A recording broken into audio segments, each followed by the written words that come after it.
a page, a medieval page, somebody who's in training. He's not like one to apprentice for a knight. I feel like he's an apprentice for some type of a doctor, some type of a medicine man, or something like that, because he's in a room with a desk and a lot, like huge volumes of books all around him, so bookshelves and things like that. And I feel like he's studying medicine. It seems like he's doing something related to medicine, related to alchemy, related to human anatomy or physiology or something like that. So it's a very medieval type of a setting. So I see this guy, he looks like he's 14 or 15, he's in training, and there are a bunch of books, thick volumes of books just in front of him. And he's holding one of those quill writing pens. And he's thumbing through the books. He's trying to find an answer. He's trying to like figure out something, solve a problem or something that is really, really theoretical, something that's complicated, something that's really occupying a lot of his time. So outside, it looks like, through the window of the study, it looks like it's dark outside, and he's got um, a little pot of oil, and there's a wick, so he's really burning through the midnight oil. Like, that's what it feels like to me, staying up really late to study something. And he's getting frustrated because he's not able to find an answer, to find some type of a solution. And then he's all like, I'm not going to be able to sleep if I don't find a solution. And he was all like, okay, well, I need to take a break anyway, so let me just go and, boil some water or cook some water and get like, make some type of something to drink. That's what it feels like to me, something warm. And as soon as he gets up from his desk, he goes and, pours water into a boiling pot. The solution comes to him. I see him like come up with solution. His face lights up. And then he scrambles back to his desk, and he desperately, tries to write out his thought processes, because it seems like he has stumbled upon something that will allow him to solve a major problem that's been kind of tugging at his mind, that he's been trying to solve for a really long time. So he's really, really happy, and that's where the scene cuts off. And then I'm also seeing another scene where there are two pages as well. So they're like probably 15, 16 years old, teenage boys. They're in this grassy field, and they're practicing their swords, okay? They're practicing with their swords. They're practicing fighting with their swords, and they have these wooden swords. And they're just having fun going at it. And then like things are just really, really fun. And then this really pretty young girl walks out, and she was all like, I made you guys some drinks or some food, some sandwiches or something. And then as soon as they see her, I feel like the environment or the atmosphere changes. And then rather than just playing, I feel like they're getting a little bit more competitive, because they're trying to like one up one another in order to impress her. So then the what starts out as just playful fighting, now it becomes a little bit more serious. But at the same time, they're not vicious with each other. I just feel like they're upping the ante, and mainly because there's somebody watching, or somebody that they're trying to impress is watching their performance. Okay, so then those are the two scenes that I saw for you. So first of all, with this first scene, it seems to me as if there's a very, very simple solution that is kind of like right in front of you. And a lot of the times too, when we go around obsessively looking for something, we can never find it. Like if you're running late one day and you're trying to, put on your shoes, put on your coat, get your backpack together, get all your paperwork, and then all of a sudden you couldn't find your house keys. And then you waste like another 15, 16 minutes, like turning up your entire house trying to find your car keys. And when we're in that state where we are desperately looking for something, or we're desperate for something, the energy around us can feel very, very fragile. It can seem very destabilizing. And in that type of an environment, it's hard for us to think strategically. It's hard for us to think straight. And it's hard for us to calm ourselves and collect our thoughts and to really, sit down and just be like, okay, when was the last time I saw my keys? Was it last night? Where did I go last night? Did I put it in my coat pocket? Did I put it in the side of my bag? Did I put it on the counter? So it's almost like you kind of need to take a moment to really retrace your steps and to really arrive at, okay, what have I done already? What didn't work? Why exactly didn't it work? And bouncing off of what has already worked in the past, what other avenues can I try? So I definitely feel like, you're desperately looking for a solution, looking for answers, looking for some type of a resolution to a situation. And it seems as if there are many, many ways in which you could resolve the situation. But I almost feel like the easiest answer is probably right in front of you. So you need to take a moment and, try to really lay out all the options and all the possible choices so that you can arrive at probably the fastest and the quickest solution. Okay. So I'm sensing that many of you have been dealing with some type of a stressor in your life. And I feel for some of you, it might be like work, career, status, prestige, money, finance. Okay, so all clumped up in that arena. And the reason that I say that is because we have these two cards that are coming through. We have the Wheel of Fortune, and the Wheel of Fortune is a major arcana card, so it usually denotes major life choices, big, big, big pictures, big turns of events. So this is not just about, what am I going to buy for groceries later on today? What am I going to cook tomorrow? Where am I going to eat with my friends when we go out for dinner, next week?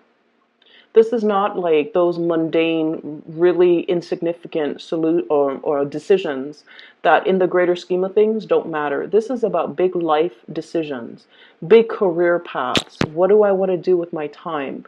What do I want to build towards? What do I see myself doing in about 5 years' time? Do I see myself staying in this situation or even this work environment or in this partnership or whatever it is? These are major life decisions, and it seems like there's like a fork in the road that many of you have recently encountered. And on top of it is the Tower in the reverse position. Change in housing environment, wanting to take a different path. So whatever we have been doing, I feel like in some ways it's like it's not bringing us the emotional fulfillment anymore. Ace of Cups in the reverse. There's a different path that is kind of laid out ahead of us. The star points us to the way. And if we look back at, when before the GPS was invented, before we had access to smartphones, people rely on the stars to navigate. For example, if you're in a ship and all you have access to are the skies, then you're going to rely on the stars in order to point you in the right direction. And then even, further, biblical times, people rely on the stars to make predictions, rely on the stars to kind of point them towards the right direction. So what I'm feeling here is there is a new door that is opening up for you.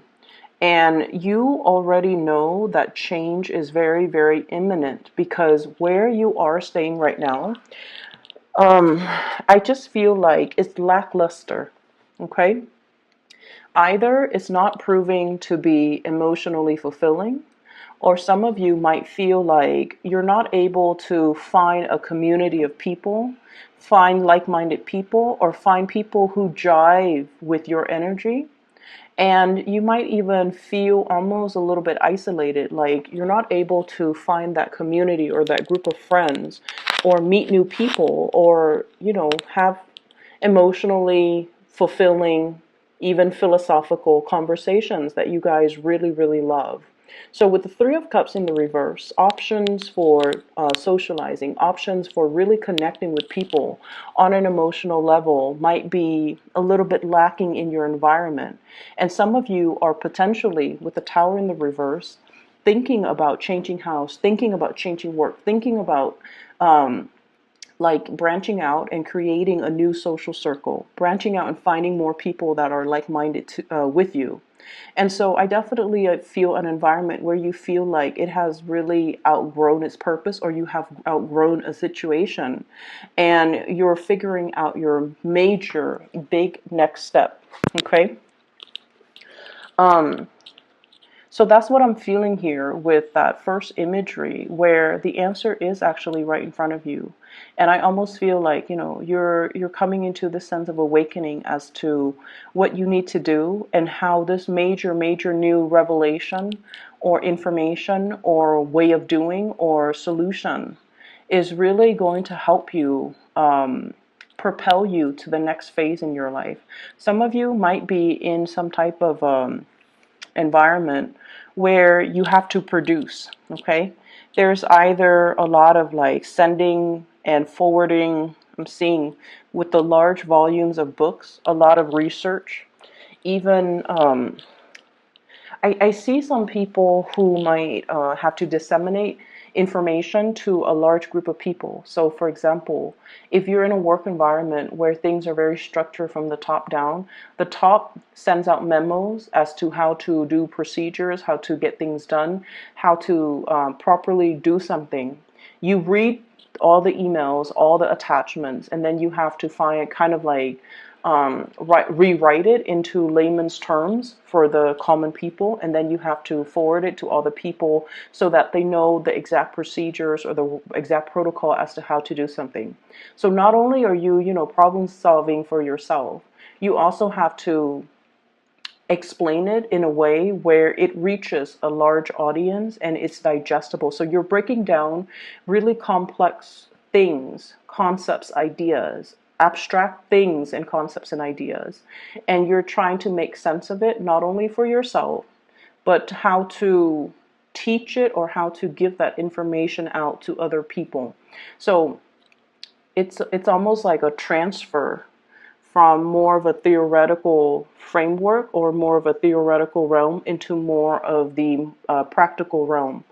What does this information mean? And what are the implications of using this information in the real world? So I feel like you're kind of like that connector, that bridge to be able to pass this knowledge on to other people. So you're going to be able to put yourself in that type of a situation. For some of you, you're really thinking heavily about your major career path. Okay, there's something in the current work environment where you feel like it's not really serving its purpose anymore. You feel a sense of disconnect when it comes to coworkers, when it comes to your ability to blend into a situation. You might feel like the environment itself is a little bit too cutthroat for you.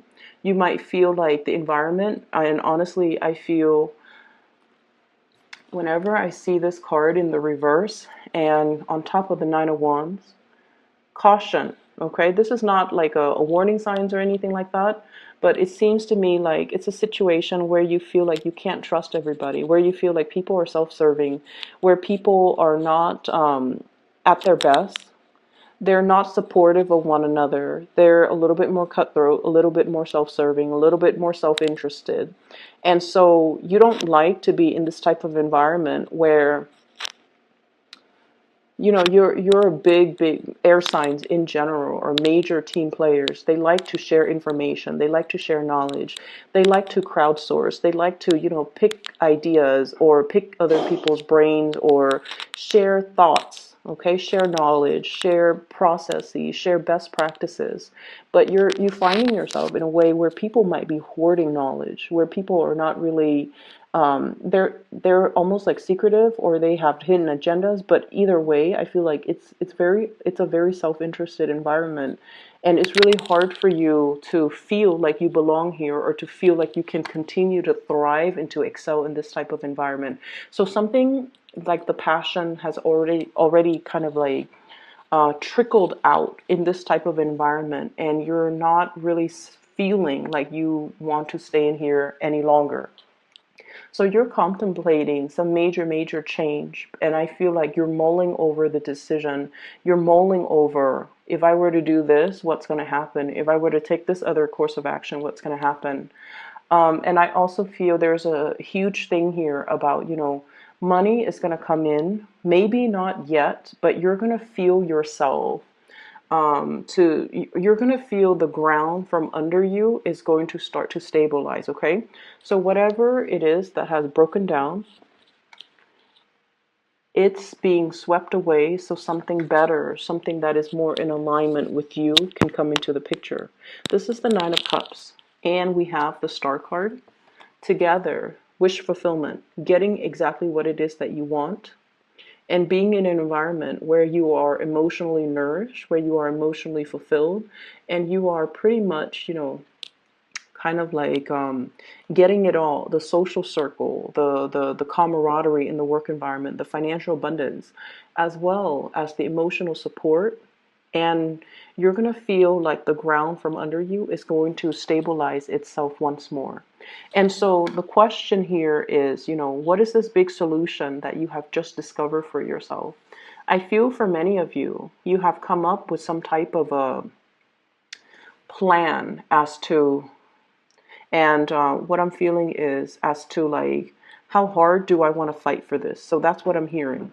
And the way that this is playing out is for some of you who might be in a relationship where you feel like you have to compete with another person for somebody's attention, where you feel almost like you're in an environment where it's like, showing up one another.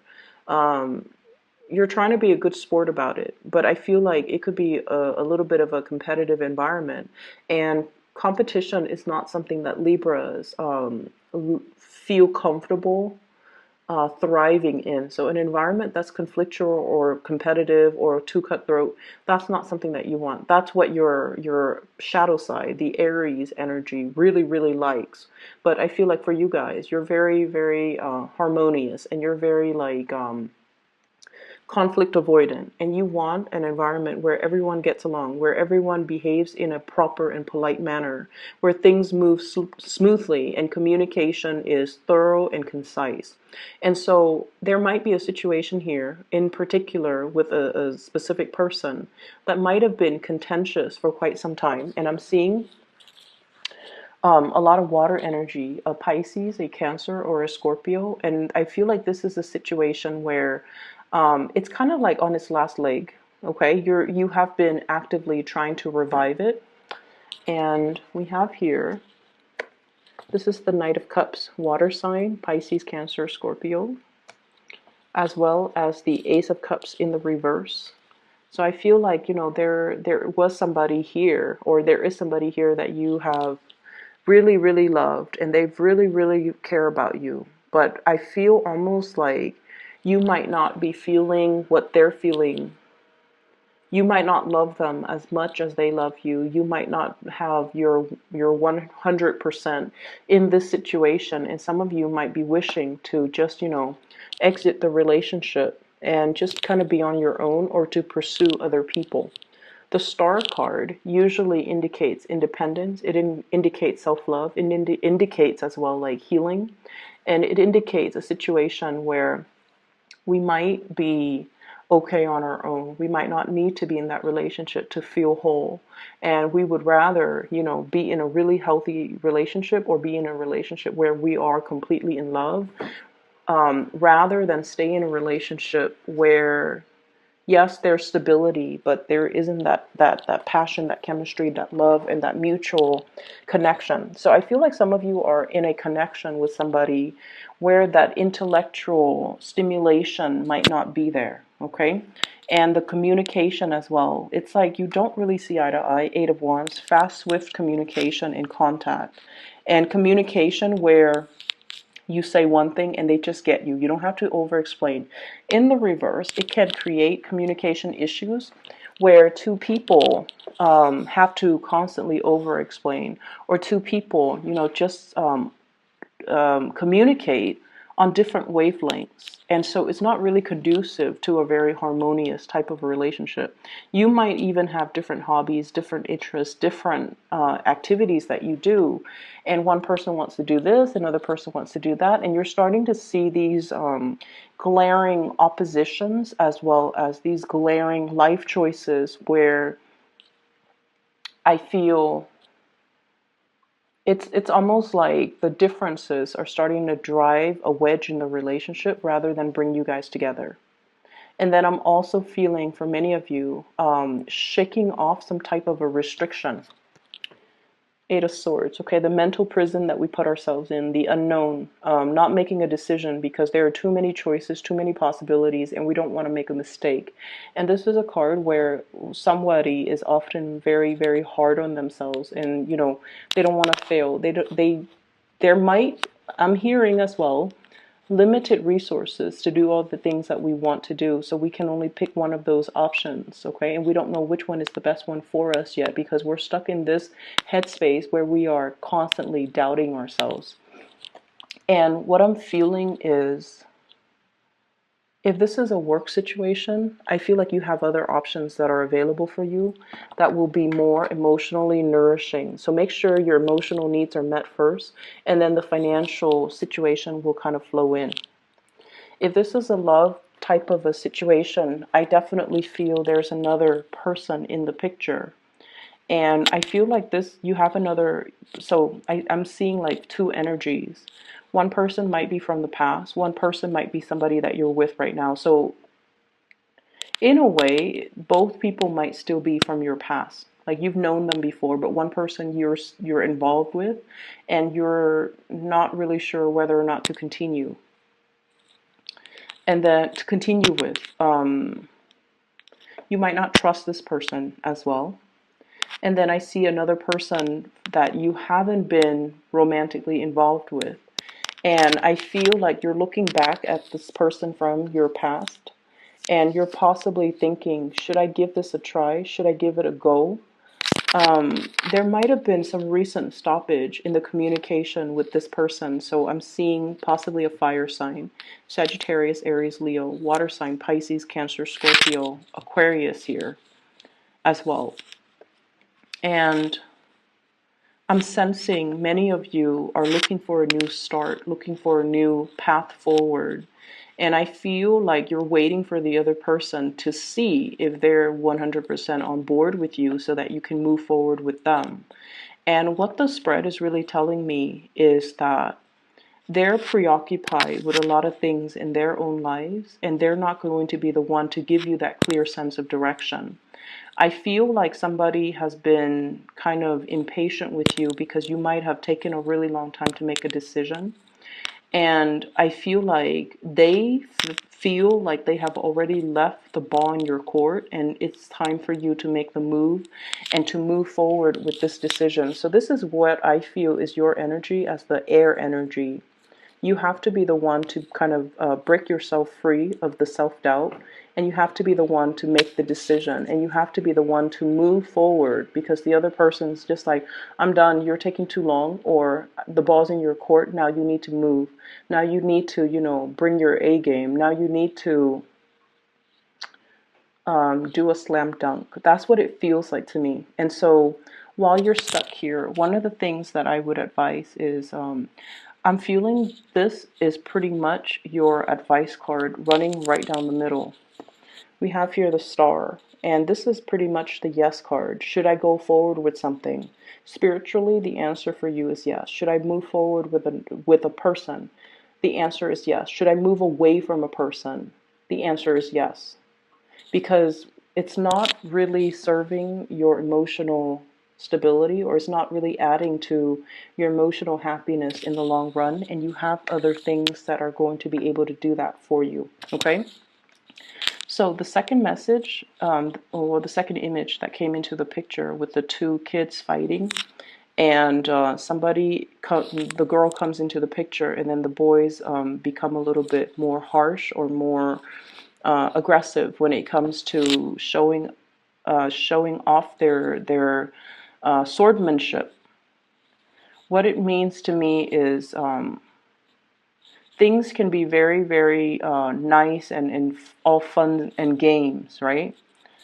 But whenever we have something at stake, or whenever there's something on the table, which is, there's something there, there's a prize, or there's ramifications, or there are consequences, that's when we get ourselves into this situation.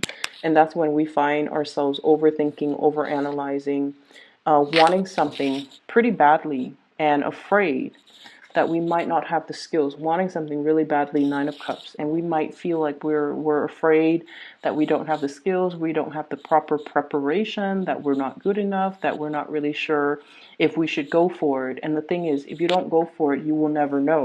Okay, so you kind of have to take the initiative. You kind of have to take a few risks here to get you closer to the things that you want. Okay. So I will leave it at that. I hope the reading is helpful. For those who are still emailing me regarding private readings, I am no longer doing private readings, but I do have a psychic that I've used her services for quite some time, and I highly recommend her if you're looking to get a reading for yourself, for spiritual guidance, or for someone you know. I highly recommend that you book a reading with her. Her name is Bridget, and she is phenomenal.